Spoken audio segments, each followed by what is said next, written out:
করেছেন আকাশ এবং পৃথিবী কার?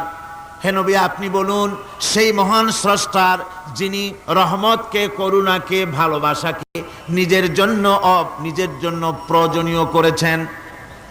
ভালোবাসা দেওয়া, করুণা করা, মোহব্বত করা, যিনি নিজের জন্য প্রয়োজনীয় করে দিয়েছেন।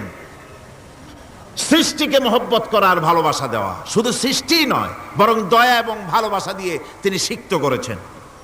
আল্লাহর তাবৎ সৃষ্টির দিকে তাকালে, আল্লাহর পুরা সৃষ্টি জগতের দিকে যদি আমরা তাকাই, তাহলে আমরা দেখতে পাবো যে সমস্ত কিছুই, যা কিছু আমরা দেখতে পাই, এ সব কিছুই আল্লাহ পাক একটা কুদরত দিয়ে, রহমত দিয়ে, মোহব্বত দিয়ে, স্নেহ দিয়ে তিনি সৃষ্টি করেছেন মানুষের জন্য, সৃষ্টি জগতের জন্য।